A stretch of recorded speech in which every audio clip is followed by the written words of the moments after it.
in particular, and we're really proud of the work of advocacy around paid leave, because quite honestly, we know that young children and older individuals and those who are infirmed are typically left out of many of the policy decisions that we have, and in particular left out of protections.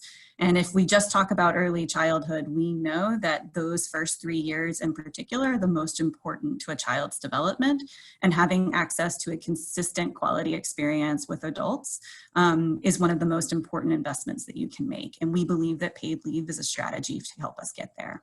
So thank you so much for joining us today. I'm really eager to hear the presentation from my colleagues and to hear the discussion. So thank you so much, and I'll turn it right back over to you, Kenny. Thanks, Jen. And with that, I get to introduce Teresa, who's going to be giving us an executive summary of the report. Teresa is our wonderful data and research director, who I could not do any of my work without, and I'm so thankful to be able to work with her. Great. Thanks so much, Kenny. And so we'll launch into the presentation, and everybody can see my screen, right? So we strongly believe at Agenda for Children that policies like paid sick days and paid family leave are the foundation for a stronger Louisiana. When people no longer have to choose between their jobs and engaging in the most basic of human activities, from caring for a newborn to caring for an ailing relative, we're all better off. Workers become more productive, parents can stay in the workforce, and coworkers become at lower risk of contracting illnesses because their colleagues had to come to work sick because they couldn't afford to stay home. Having access to paid sick leave and paid leave after having a baby was incredibly important in my own life.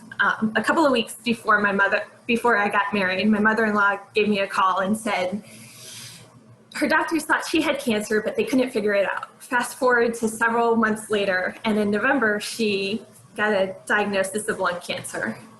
She was really fortunate that she was able to get into MD Anderson in Houston to be able to get treatment, but that meant that somebody had to go with her. And by that point in the year, I had exhausted all of my vacation days, and my husband wasn't able to take time off of work because he was working full-time and going to school full-time. Fortunately, Agenda for Children offers us the ability to take our paid sick days for caring for another family member. So I was able to be there when she really needed me the most. One of the things that we've learned through this report is that so many Louisiana residents don't have that opportunity, and they're making these impossible decisions between caring for a loved one and keeping their jobs and keeping a roof over their heads. So that's really where we started out with this report. Let's see. And of course, my controls are going crazy. So we'll just start out with a kind of a brief overview of what strong paid sick days and paid leave policies look like. When we first started out with this report, as Jen mentioned, we really were looking at paid family and medical leave. But what became quickly apparent is that paid family and medical leave are important, but they're also really inextricably linked to paid sick days as well. And we know that too many Louisiana residents don't even have access to a single paid sick day. So we believe that a strong paid sick day policy includes at least 1 hour of sick time per 30 hours worked, which means that part-time and full-time employees can access that leave. We also believe that all employees at public and private employers, regardless of size, should have access to paid sick days.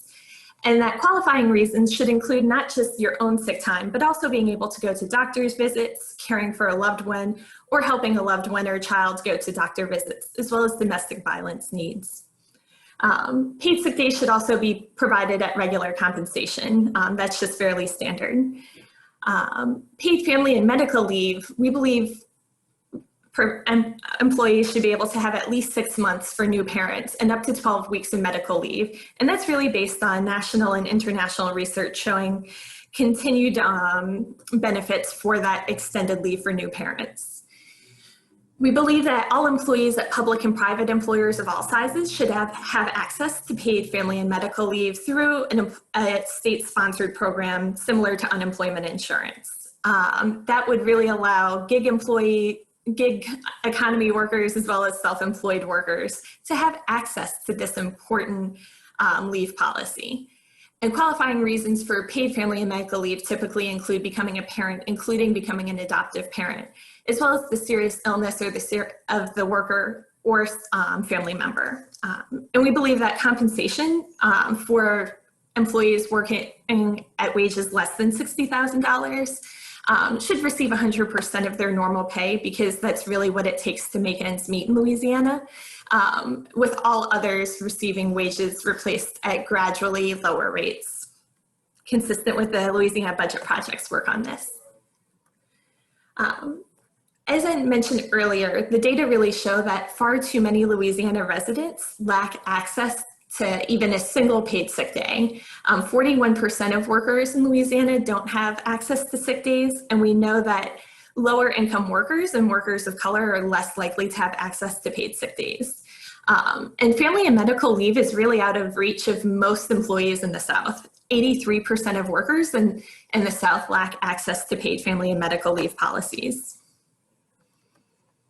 The good news, though, is that because of the work of PLUS, paid leave for the United States, and our partners at Berni Consulting, we have hard data showing that Louisiana residents really do support national paid leave policies. 82% of registered voters support paid leave, including 77% of Republicans and 89% of Democrats. So this isn't just about, families and Democrats and traditionally progressive folks. Everybody supports paid family and medical leave because it's good for kids and it's good for families. Louisiana, unfortunately, has some of the worst outcomes for children and families in the entire country. Our infant mortality rate is among the worst, and it's 33% higher than the national average. And we believe that paid family leave could really help reduce our infant mortality rate. International studies have shown that infant mortality reductions of up to 10% are associated with paid leave. And so just to put that into context, if we were able to achieve a 10% reduction, another 45 Louisiana babies could have survived to live to their first birthdays in 2018. Likewise, Louisiana has gotten a lot of negative attention because it has the nation's highest maternal mortality rate. And we know that paid leave is associated with better maternal mental health, less postpartum depression, and less maternal stress. But it doesn't just improve outcomes for children and families. I feel like that's fairly obvious.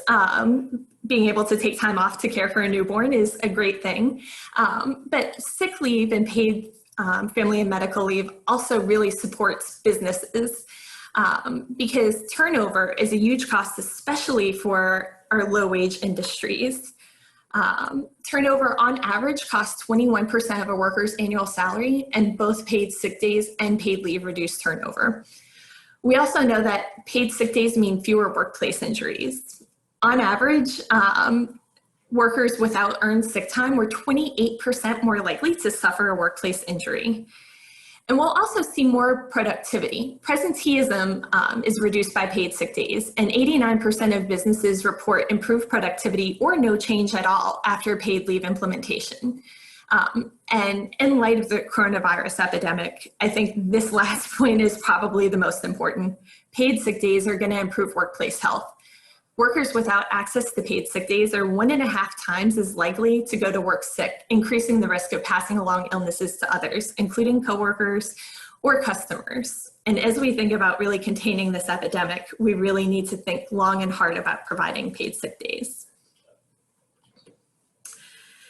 Right now, the situation is that Louisiana employees don't have any rights to paid leave or paid sick days. The United States remains the only industrialized country without a national paid leave mandate. The Family Medical Leave Act is often cited as a leave policy, but in reality, it's only a job protection program for some workers at large companies. FMLA is unpaid, meaning that a lot of even eligible employees can't afford to take the time off. So in the absence of federal action, we're seeing a lot of states take their own action. 8 states in DC have already implemented paid medical leave policies, and 13 states in DC have enacted laws requiring paid sick days. So we don't need to wait for federal action. Louisiana can start taking action now. In recent days, we really have seen some moves towards providing additional support for families, including in the wake of the coronavirus pandemic. Congress passed the Families First Act, which provides some limited temporary relief, including up to 80 hours of paid sick leave and up to 10 weeks of paid extended family and medical leave during the pandemic.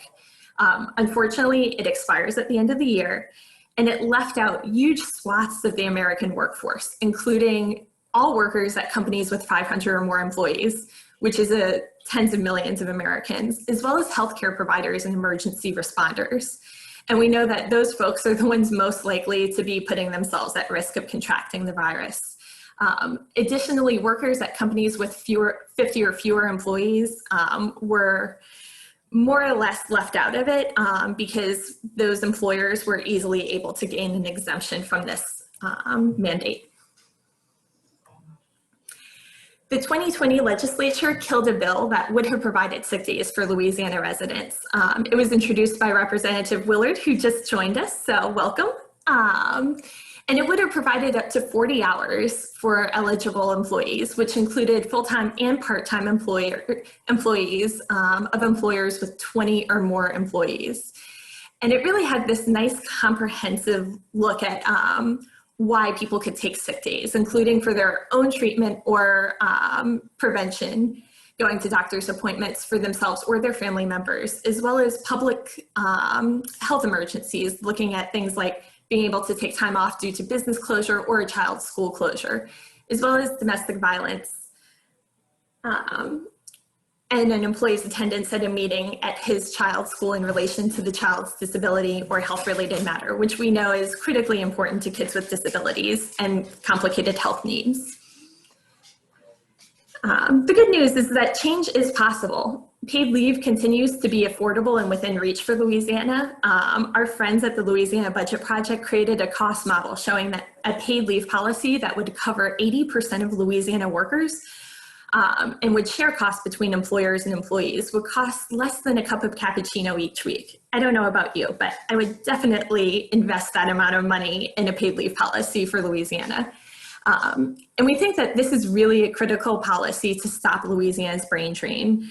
I'm a native of Louisiana, and I've seen far too many of my peers end up leaving the state for better opportunities in other states.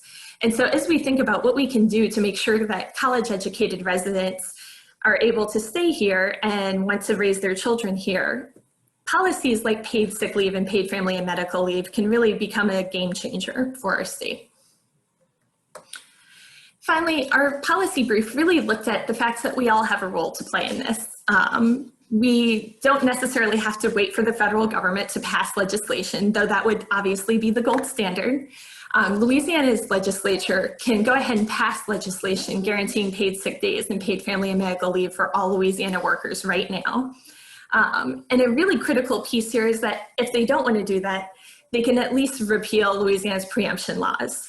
Those laws currently prohibit local governments from enacting paid sick days or paid family and medical leaves in their own municipalities or parishes.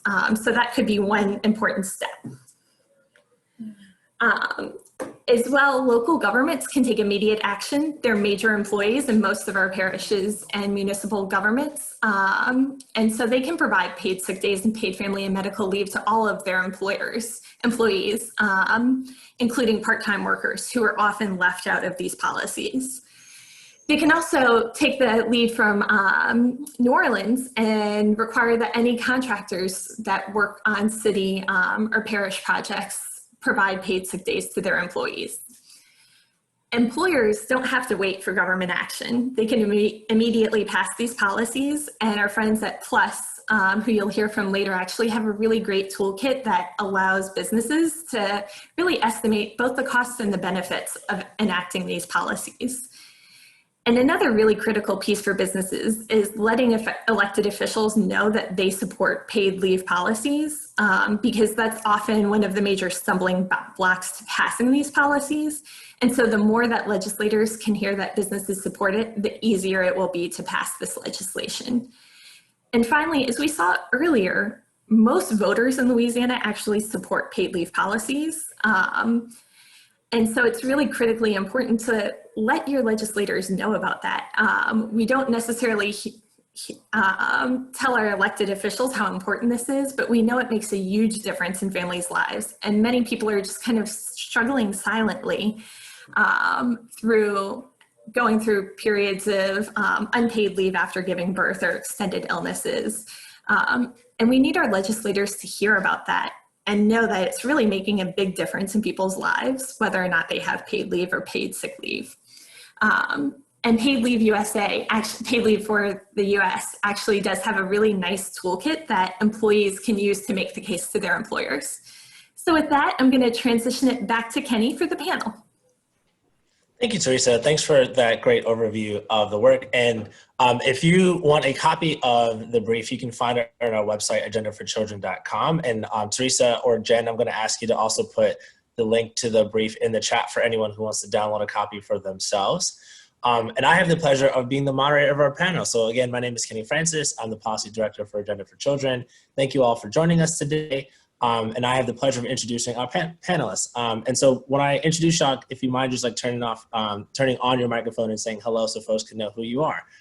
So first, I'm going to start with Berni, who works with Berni Consulting. She does a lot of work with Paid Leave US, on a lot of work nationally and also statewide with Paid Leave. Thanks for joining us, Caitlin. Thanks, Kenny. Nice to be here with all of you today. As you mentioned, I work with Berni Consulting, a PR and public affairs firm here in New Orleans. And we've had the pleasure of working with Plus Paid Leave for the U.S. For about 2 years now, solely in support of paid family and medical leave.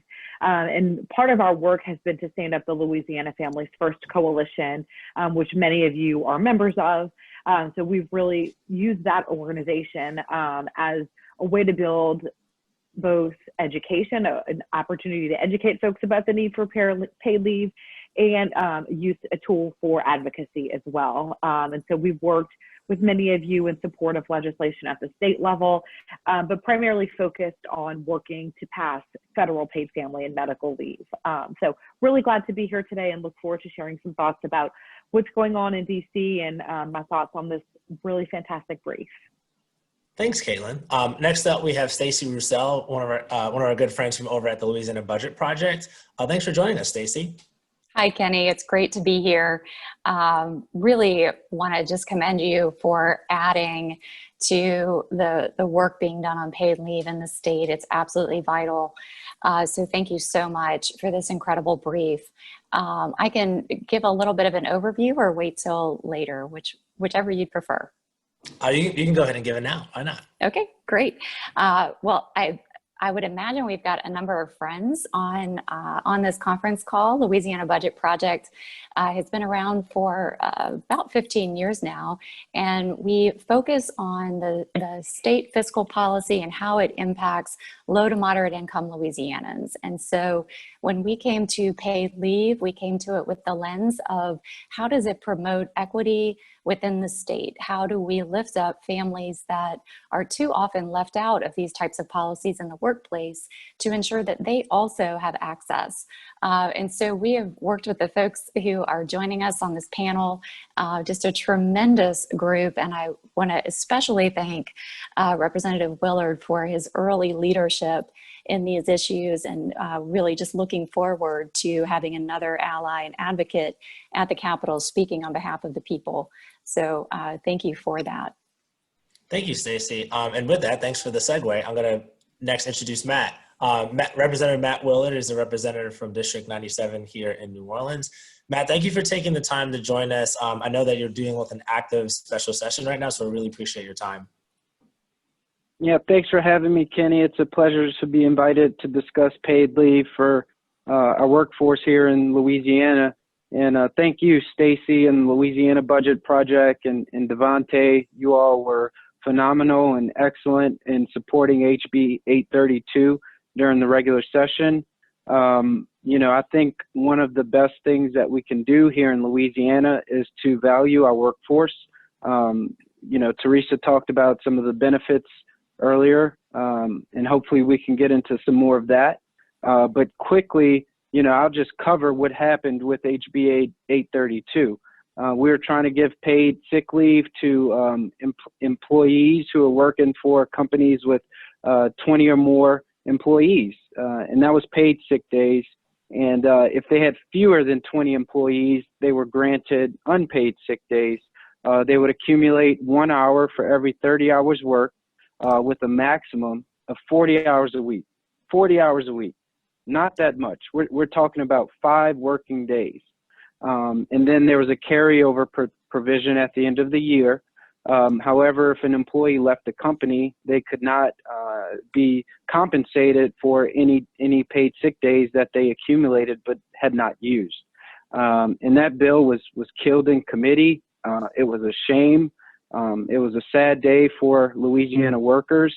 The 2 main reasons that the bill was killed was because the big lobbyists, whether we're talking about Lobby or whether we're talking about the Louisiana Restaurant Association, don't believe that we should put mandates on business. So let business do what it wants to do. Our workers don't matter that much to us. That's the message I took from that, right? And then the other was just that the, what's it called? The Families First Act that Congress passed this year, which granted paid sick days for families.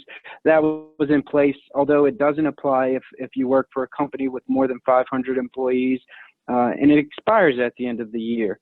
But those were the 2 reasons that the HB 832 were killed in committee. But again, thank you for all your help, Stacey and Kenny, with that bill. We'll bring it back. Hopefully next year we'll be able to get something done for our workers. Thank you for that. And thank you for all the work that you do, Matt. It's really, really great work. And last but not least, I get the pleasure of introducing Whitney Pesek from Paid Leave US. Whitney, thank you for being with us and taking the time today. Thank you so much for having me, Kenny, and the team. Yes, as you said, I'm Whitney Pesek, Legislative Director at PLUS. Paid Leave for the United States is the campaign to win high-quality paid leave for all working people in the United States by 2022. Again, thanks for having me. And with that, I'm going to just jump into our discussion. Zoom discussions are really hard. And so what I'm going to do is when I ask the questions, I'm just going to cold call, going to call on my teacher days and cold call folks to jump in. And we're going to go from folks to folks and try to have it flow as uninterrupted of a conversation as we have. While we're talking, for folks who are attending, if you have questions, feel free to put them in the Q&A. I will be monitoring that, and as the questions come up, I'll be sure to ask them to the panelists as they're relevant to the conversation that we're having. So the first question I have for the group is, what effects on the communities that you work with does the lack of a comprehensive paid leave policy have?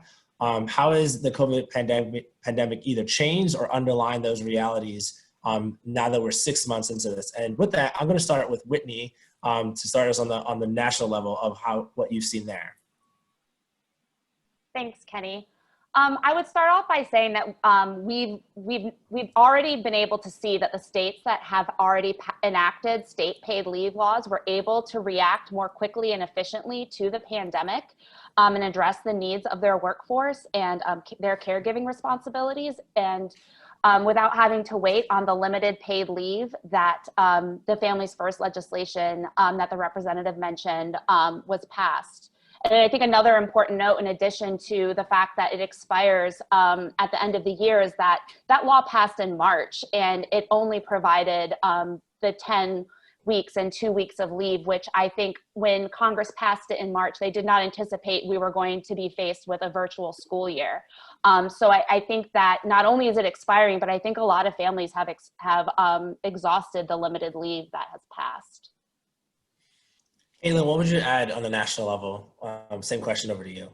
Yeah, of course. So I think in terms of just general detrimental effects from not having a national policy, we see a lot of, if you are an employee who works for a company and you want to transfer to another state, and if your state has paid leave, you're transferring to a state that doesn't have it, it is really just a disjointed, effective way for paid leave to be offered right now. And a national policy would allow people to be able to move from state to state, have paid family leave and paid sick days, and just really have a sense that they'd have paid leave. It would be really uniform, really neat.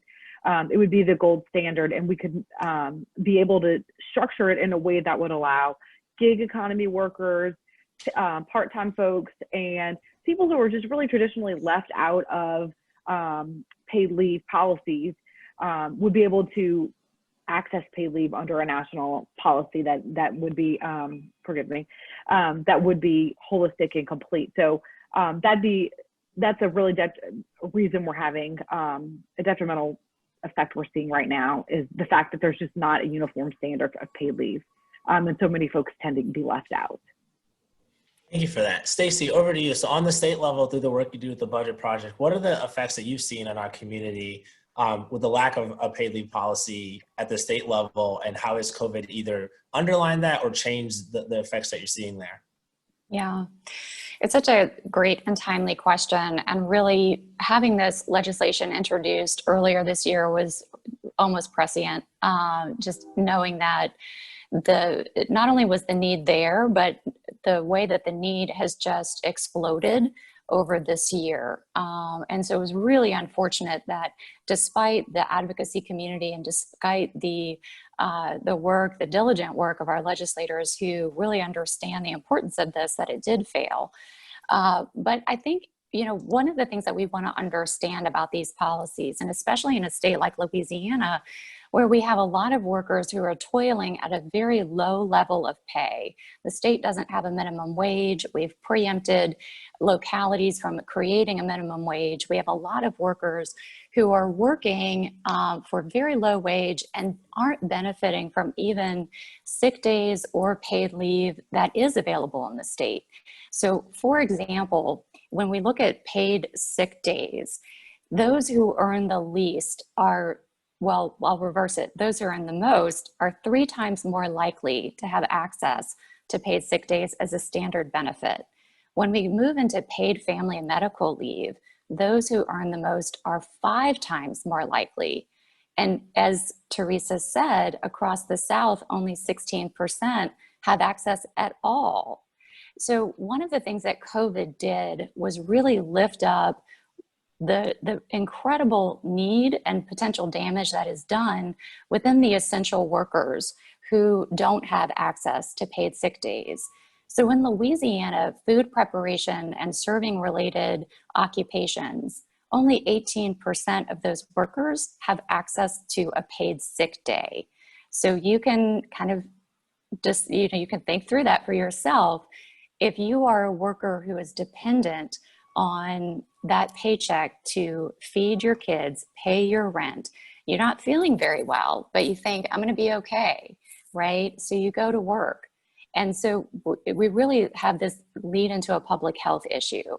So, I think if COVID-19 doesn't inspire the legislature and our leaders to see the importance of this, I'm not sure what will. So I am hopeful that this will create an opportunity. Thank you for that, Stacey. And over to you, Matt. So you mentioned briefly about how you brought this bill in the regular session, and unfortunately it wasn't successful. Can you talk a little bit about what inspired you to bring that bill and what sort of the effects of not having any paid sick days or paid leave was having on your constituents and thinking about people statewide as well? So this was a huge issue that I heard about on the campaign trail last year when I was running for state representative, Kenny. I spoke to numerous parents and advocates who thought that Louisiana should have, paid sick days and paid family leave policies. So it was I intended to incorporate it into, a 4-year plan of legislation that I would bring forward. However, in light of what we were dealing with back in March and in April and May with the COVID coming to Louisiana, I thought, hey, this is just a common sense bill, right? We have a global pandemic hitting our state. We don't have a paid sick day policy. We have preemption laws on the books, which prohibits municipalities from establishing its own paid sick days policy. So I thought it was just common sense, smart legislation. When you look at the effects of a sick person coming into the workplace and the potential for spreading that illness, I think, the loss that the business incurs is exponentially greater as opposed to if that sick individual was allowed the time to stay home and recover and come back to work when they were no longer contagious. I evaluated from that perspective. I thought Stacey did a wonderful job just covering that. So I wanted to just touch a little bit on family leave right now. Louisiana is one of the worst states in the country to give birth. All of the data shows us that. It's an unhealthy state for the mother. It's an unhealthy state for the infant. We have a lot of low birth weight babies. We have a lot of C-section pregnancies. We have a high rate of maternal and infant mortality. So I think if you allow mothers and fathers to stay home and bond with the children and not have to be exposed to that additional stress, right? Because this a lot of times boils down to a financial decision. Can I afford to stay home and get better, or take care of my newborn, or breastfeed, you know? So that's the angles I approach it from. You know, there's a peer-reviewed publication in the Journal of Occupational Medicine, which cited a loss productivity cost for the United States from people not having paid sick days at around $230 billion. And that makes sense to me, right? You come into work, you're sick, you're not feeling well, or maybe your loved one or maybe your child is at home and they need to be cared for, but you can't afford to stay home and do that. So you come in, you have this going on in your head. If you're sick, you come in, you're fighting this cold, this flu, whatever it may be, you infect other people. So I think it's prudent for us to enact certain policies. And we've seen this done in 12 other states. You know, and one of the first states to do it, California, saw a nominal or very or no additional cost to employers. And so that's, you know, I try to be data driven, but when you're competing against, you know, the lobbyists, it's an uphill battle. So I appreciate the efforts of everyone on this call. Thank you for that, Matt. And you gave me a good segue there that I'm going to pick up in a second. But I wanted to add on a personal level, as we did the research for this brief, two of the things that really struck me from what we learned through our research was, one, learning that 70% of kids in Louisiana have all available caregivers in the workforce. And so thinking about those parents, like you said, Matt, not being able to take a sick day if they're sick or if their kid's sick. Or right now, I know that several people on this call have kids of their own, and I'm sure that you're trying to figure out childcare in the background as you participate in this in this panel. And so I think, like you said, it seems like it will be common sense during a time like COVID, where everyone's being reminded just how important it is to be able to take care of ourselves and our families. One of the other things that really, really struck me in our research for this brief was a point that Teresa made in her overview earlier about the brain drain. Anyone who has been in Louisiana for any amount of time has heard a lot of talk, specifically in the legislature. I'm a longtime watcher of the legislature. I've lived in New Orleans in Louisiana for almost 10 years now. And pretty much every year since I moved to this state, I've heard conversations at the state level about the brain drain, about the fact that our best and brightest consistently grow up, they go to college, and then they leave. They go to other states for better opportunities, for higher salaries, for better jobs, et cetera. And there's like this almost never ending conversation about how can we both keep our best and brightest, and how do we convince more people to move here to be these high value workers.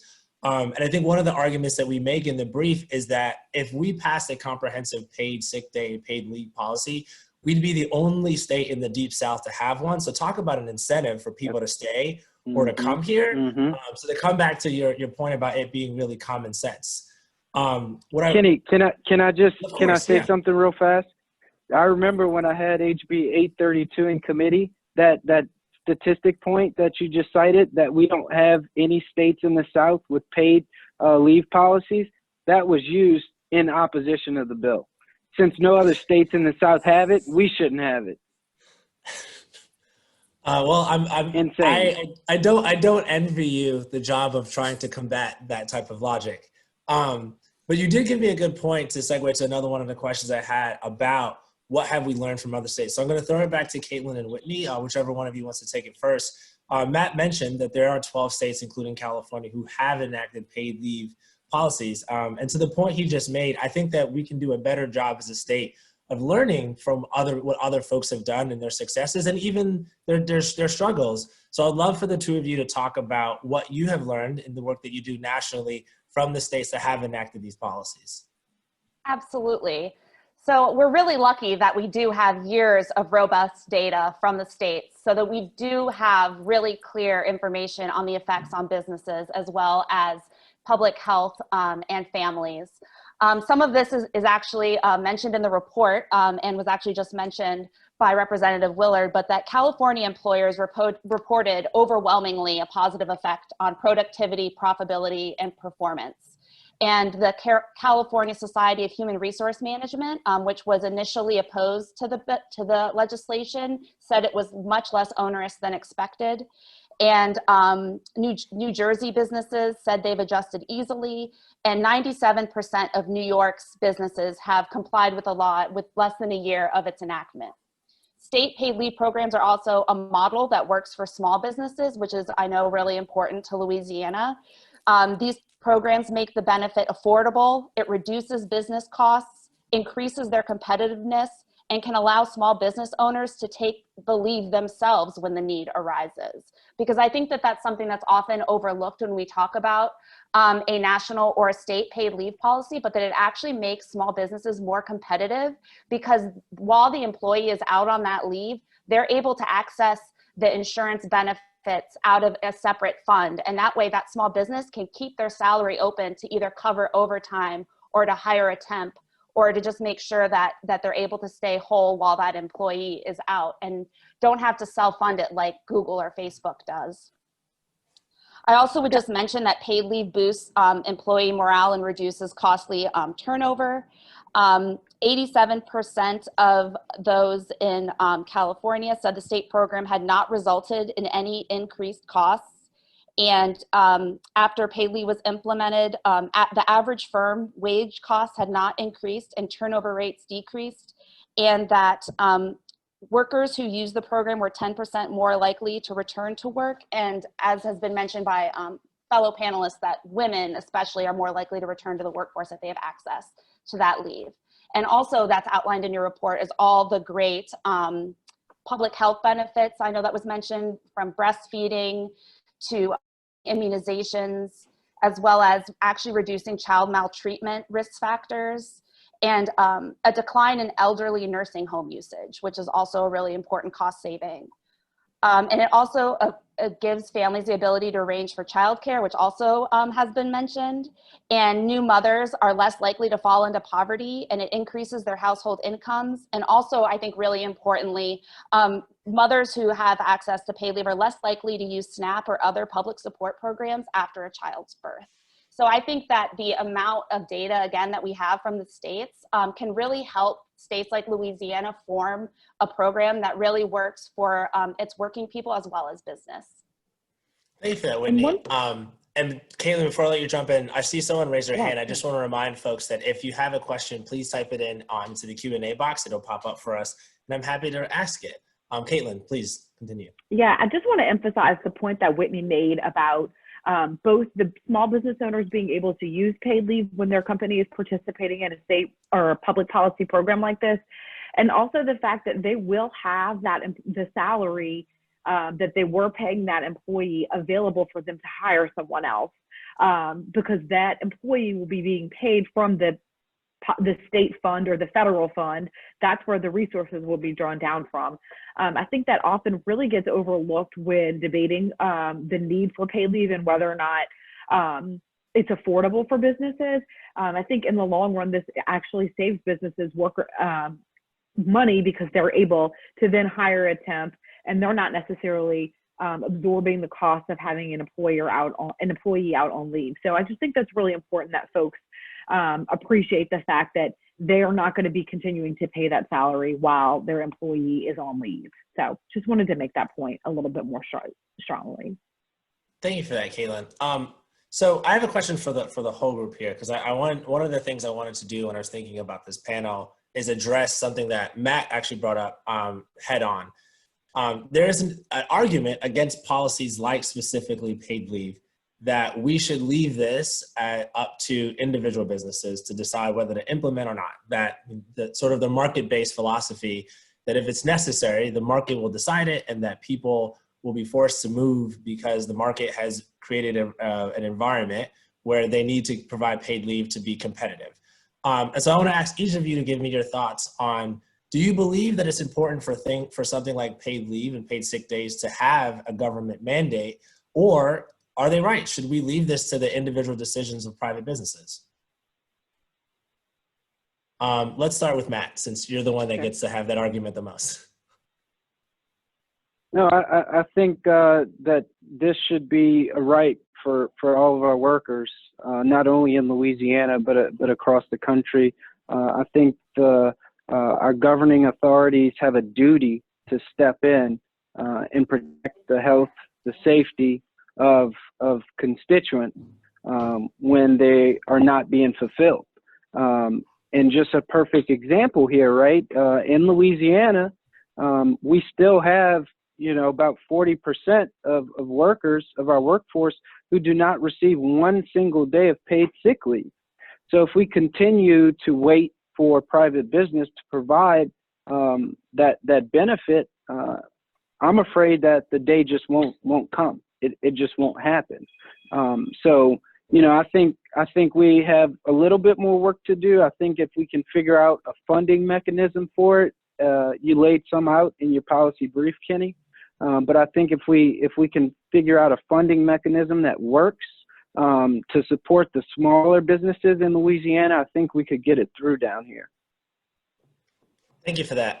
Stacey, over to you. You haven't gotten to talk in a little bit. What do you think about the argument against or for a mandate?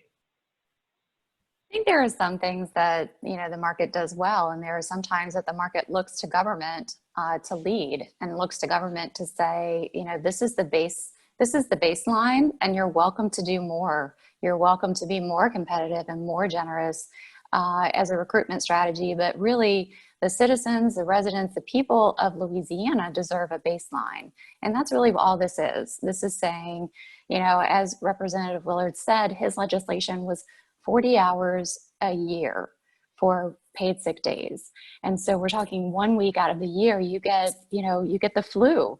That doesn't have to translate into a catastrophic or into a week of pay that your family cannot rely on, right? A lot of people on this call have access to paid sick days. But let's be honest, so many of the essential workers who are bearing the brunt of COVID-19 don't. And so really as a state, I think there's a strong case to be made for when government should step in. And then there's there's no stopping businesses from doing more. We're just asking for a base. Thank you. Over to you, Caitlin and Whitney. What do you guys think on this conversation about mandate or no mandate?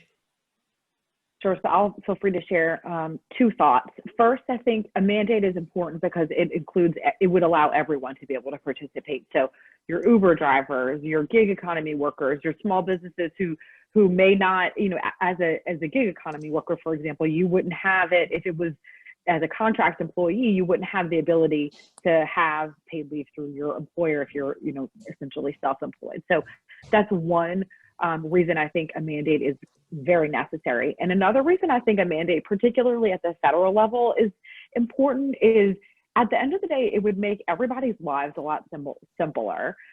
From the employee knowing they'd have paid family leave and paid sick days wherever they live.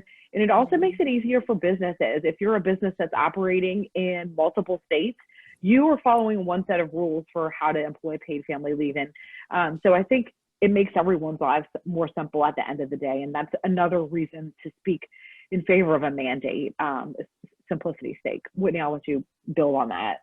Yeah, because you absolutely took some of my talking points. That yes, I think that the patchwork of different policies has become a real nightmare for multi-state, corporations. I've heard from groups that typically were very opposed to a national mandate on paid leave, like the National Chamber of Commerce and the National Society of Human Resource Managers, where just a few years ago were adamant that they would not endorse a federal paid leave program, but now say that the patchwork of different accrual processes, different coverages, different lengths of leave in the different states has become such a nightmare that they would be willing to take a national mandate just to make the administration easier.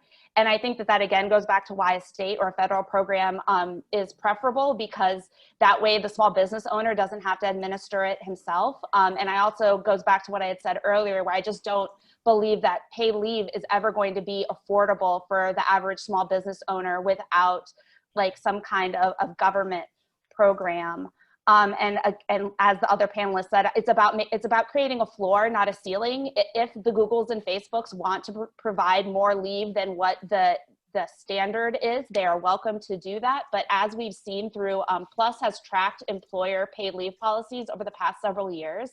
And the trends definitely indicate that while large companies are expanding their policies to cover, broader definitions of family, longer lengths of leave, more qualifying reasons, it really is more for their C-suite employees. And it's still the low income, and especially women of color, that these benefits are not reaching. It's hard to envision a society where a hotel is going to give their housekeeper, 12 weeks of paid leave on their own dime. There are certain markets where, yes, like benefits are competitive, but there are low wage workers. I just don't see the financial incentive where employers are going to take this up themselves. And it's about investing in families. Thank you for that, Whitney. I'm going to come back to you, Stacey, because we're getting some questions. And thank you guys for submitting questions. I'm going to get to one of them right now. And I'm going to come to you, Stacey, because it's a question that I also had too. Because we had a question about who's paying and how is it financed. And so, Stacey, I would love for you to talk a bit more about the work that y'all have done at the Budget Project. You've done some really great work in cost modeling paid leave. And could you share with us, I know that the tagline is that if we do a state program, it will cost less than the price of a cappuccino per employee weekly. Can you talk a bit more about your financial models? Yeah, absolutely. So this is really based on some of the experiences of other states who have implemented paid leave programs. So just to take a moment to just clarify, a paid sick day is something that's intended for a short-term illness, maybe a doctor's appointment, some type of medical care, where paid family and medical leave, is something that we often associate with the birth of a child, both for the mother and child to bond, but also for the father to have that ability to bond and to help with caregiving. But increasingly also, the demographics of the United States, we're an aging population with baby boomers too. And so to the extent that we need to care for our parents, other loved ones in our lives. So paid family leave is designed for those larger life events. What we've seen across the country is that certain states have really taken the lead in administering a program that has varying levels of eligibility and varying levels of benefit. And we wanted to look at what that might look like for Louisiana. And so we made a few decisions in the model, but you can change the model to accommodate different eligibility and different benefits. But a few things that we thought were really important. First of all, we wanted to cover as many workers as possible. And we didn't want it to be determined by firm size. I work actually for a smaller organization that would be exempt from some of the guidelines that we see other places, less than 20 employees. So we wanted to model out what it would be for everyone, regardless of where you choose to work. I based our initial model on working just over part-time. So one of the other things that we wanted to ensure was that this was a benefit that was meaningful for everyone. And what that means is if you make a lower income, you're going to use the majority of that income every month. You don't have a lot of disposable income. And so if I said that everyone who received paid family and medical leave would get half of their pay while they're out, that's not workable for a low income wage earner. So we did a progressive wage replacement model, which means that if you're a low income, you're getting a very high level, high percentage of your pay is being paid to you while you're out. It's actually the first amount of money that any worker makes. It doesn't matter if you're low or high wage, but those initial earnings are replaced at a higher rate. And that's something that I also saw in your brief as well, is that progressive wage replacement to make sure that our low income families can use the benefit. because that's part of what we see with FMLA. When you don't provide pay, a lot of families who qualify won't use it, and they'll go to work and they'll forego the caregiving, or they'll take on the extra stress of trying to do both. And that's not good for anyone. One of the other choices that you can make is how to divvy up the contribution. And we felt like it was important to have the business contribute as well as the worker. And so we did a 50-50%. And that's where, it comes out to an average worker in the state makes about $900 a week. And it would be the equivalent of my boss saying, hey, let me grab you a cup of coffee.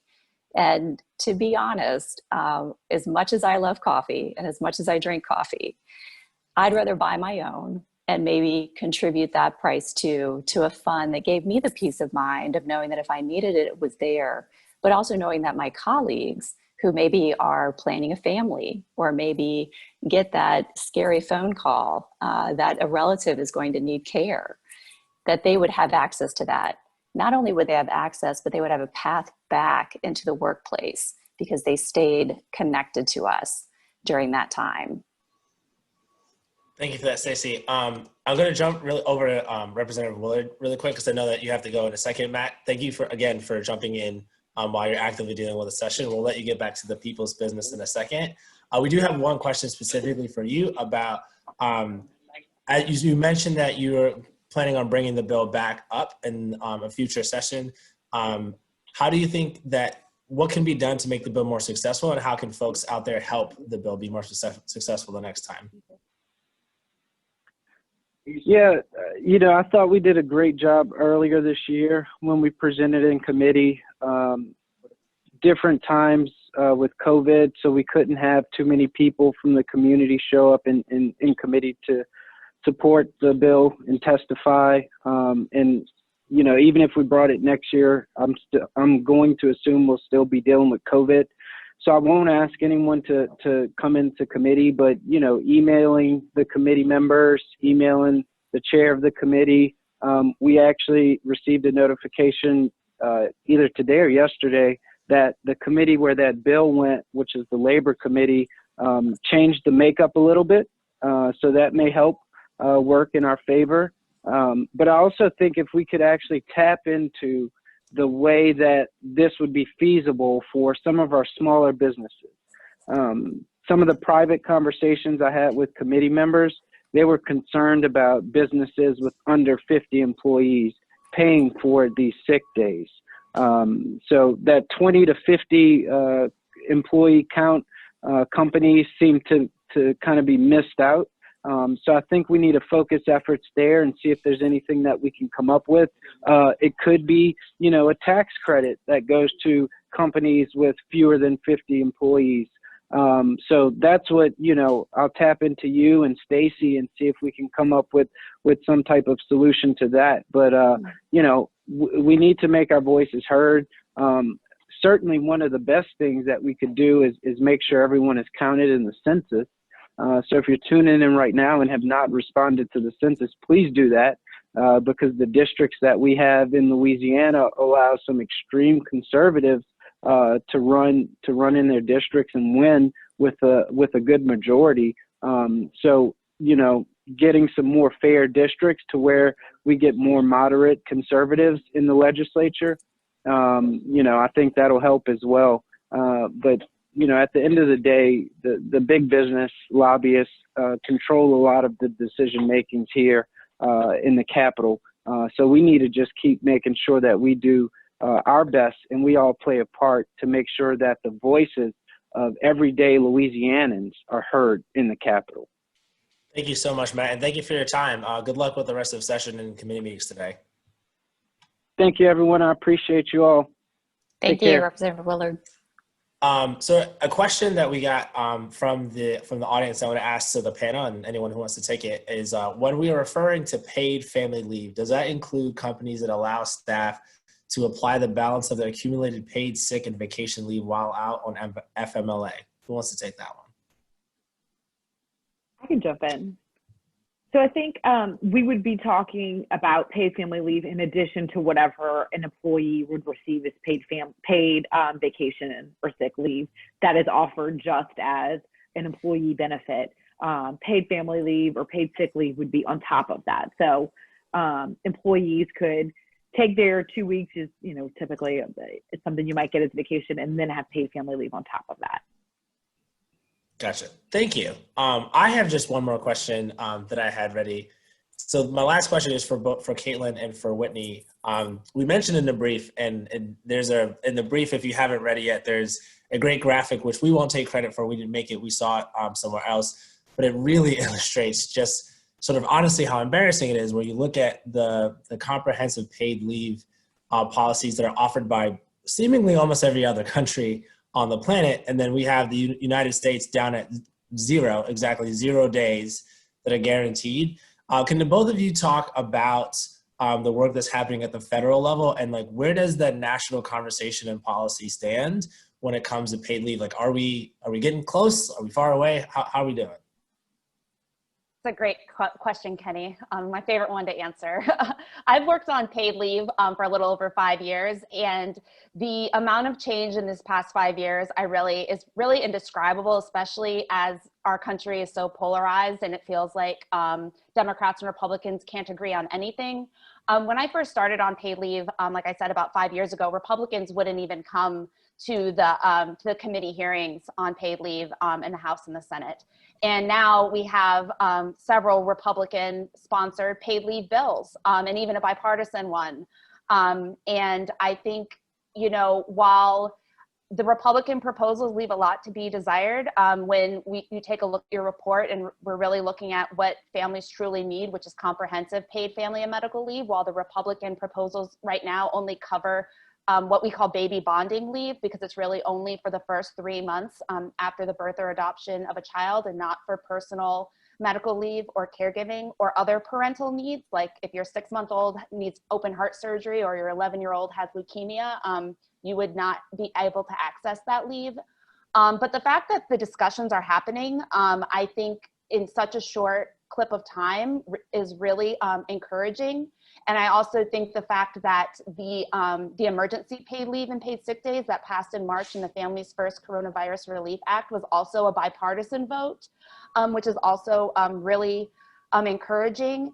And the leading Democratic proposal for comprehensive paid leave, the Family Act, has almost 218 co-sponsors in the House, which is more than they've ever had.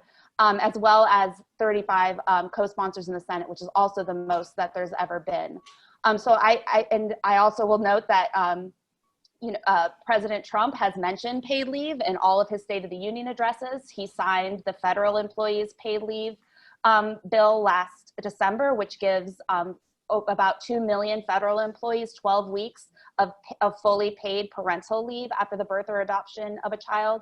And that Vice President Joe Biden also has a very comprehensive caregiving plan, if he were to be elected, that covers paid family and medical leave. So I think the fact that, in 2016, both major party candidates mentioned paid leave and have continued to mention paid leave, I think we're closer than ever, and I believe we'll get there. And as I mentioned before, the fact that the business community is coming around, like the Chamber of Commerce and SHRM and the Business Roundtable came together on a report last year saying that they are supportive of a federal policy. I think we'll get there. Not soon enough. It's not a matter of if, but when. And I would love to hear what Caitlin thinks. Yeah, I think, Whitney, you did a great job summarizing and stating my thoughts. I think we are, particularly the fact that you're seeing so much Republican acknowledgement of this as an issue, is just a good signal that we are closer than we've ever had.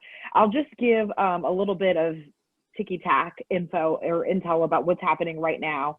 The HEROES Act 2.0 does expand eligibility and eliminates most of that 500-person cap. And Speaker Pelosi has proposed extending everything until February. So who knows if, I'll believe it when I see it, if they pass another COVID bill either this week or in the lame duck. But I think we will be set up nicely if that does get extended until February for a fresh negotiation in a new Congress and potentially with a new administration to get something more comprehensive and permanent done. So there could be like a really nice opportunity in the coming months to get something done. So we will certainly keep folks posted as elections take place. Thank you for that. And thank you for the work that you're both doing at the federal level. I'm continuing to push for this for all of us. Not seeing any other questions from the audience. I'm going to start to wrap us up here, but I want to give each panelist a chance for any final thoughts that you want to add before we get ready to wrap up, starting with you, Stacey. Well, I think I'll take a moment to just say thank you again for adding the considerable voice of Agenda for Children to this conversation. Thank you so much, Caitlin and Whitney, for the work that you're doing on the national level. We would love to see any future legislation at the state level made moot by a strong national policy that just ensured that, all of our workers and not just those who are fortunate to get, a strong recruiting package, but really just everyone in the state has our people first, and they deserve to be able to take care of each other, Kenny, as you said in the report. So we're just delighted that this is continuing to resonate with people. I think really ensuring that this is a meaningful benefit, both that families can take care of small occurrences with paid sick days and larger life events with paid family and medical leave will just make our state stronger. So thank you. Thank you. Whitney or Caitlin, any final thoughts? Sure, I'm happy to share mine. I think that my favorite thing, and thank y'all so much for doing this report, I think my favorite thing about it is how you all have laid out so clearly that there's something you can do no matter if you are an employer, an employee, a legislator, a local government. There are actions that everyone can take today to make paid leave a reality, whether that's a federal policy, a state policy, a policy as an employer or as a local government. So I'm just really commend you all for laying it out that way and for putting it in such easy ways for folks to take action. Just wanted to share that as a final thought. Hope everyone is able to find something in this report that they can do today to go advocate for paid leave in their way. So thank you all. Last word from you, Whitney. Yeah, I mean, I totally agree with Caitlin. I love how action-oriented this report was so that everyone feels like they can take ownership of this issue, because I think from my purview of working on federal legislative policy, one of the most frustrating things is how many congressional members will tell me that they've never gotten a single call from a constituent about paid leave. I just think that there's a lot of education that needs to be done of the general public that there's a role for government in paid leave. It's not about who you work for or where you live, but that it really is, it should be a human right in the richest country in the world, that people don't have to choose between being productive in the workforce and taking care of themselves and their family. So I think just anything that people can do to lift up this report and get it in front of your state legislators and let them know it's important to you, will just make huge strides in our fight for getting paid leave available to every working person. And I just thank you so much for your hard work on this. It's such an asset to the movement, and I look forward to sharing it. Thank you for having me. Thank you so much for coming. Thank you, Whitney. Thank you, Stacey. Thank you, Caitlin, for joining us. Thank y'all for the work that you do. Looking forward to continue to work on this issue and other issues with all three of you. We did get one more question that I'm going to answer myself. The question was, while 12 weeks of FMLA has been our experience base to build off here in the US, don't other countries have much more extended time for paid leave? And the answer is yes. And actually, we also answer it in the report. So I'm going to give one more plug for the report. You can find that at agendaforchildren.com. But I'm going to answer that question directly as I'm actually going to look at the graphic. Yeah, the US is one of the few countries in the advanced economies that doesn't have any sort of guaranteed paid leave. And just to give you a sampling of what other countries have. So other countries that have similar size of economies of ours, you have France offering 23 weeks of paid leave, Greece offering 22 weeks, Spain 20, the Netherlands 16, the UK 12, Mexico 13, Australia 9, Germany 48 weeks. And then you have countries that have much less resources GDP-wise than us. You have countries, oh, thank you, Teresa. You have countries like Bulgaria with 72 weeks, Estonia with 86 weeks, Slovakia with 53 weeks, Chile with 31 weeks. And so you have folks that have much less resources than us that have figured this out and have done it collectively. And so this is definitely a question of will rather than whether we can do this. And so with that, I don't see any other questions. I'm going to throw it over to Jen or Teresa if either of you have any final thoughts before we send everybody on for the rest of their day. No, thank you so much for joining us, and I appreciate your time. Again, you can find the report at our website at www.agendaforchildren.org, and we hope to continue and have additional conversations regarding our future briefs, which were released last week. So be looking for that as well. Any final words, Teresa? No, I think I just wanted to thank everybody for coming today and adding all of your good thoughts and insights. This is definitely something we can do in Louisiana, and I want to see us move from 48th in child well-being all the way to #1. I think paid family leave policies and paid sick days are the best way we have of getting there. I couldn't agree with you more. I look forward to the day that the United States isn't at the bottom of this graph, and I look forward to the day where Louisiana stops being at the bottom of other graphs. Thank you, everybody, for coming. Enjoy the rest of your day.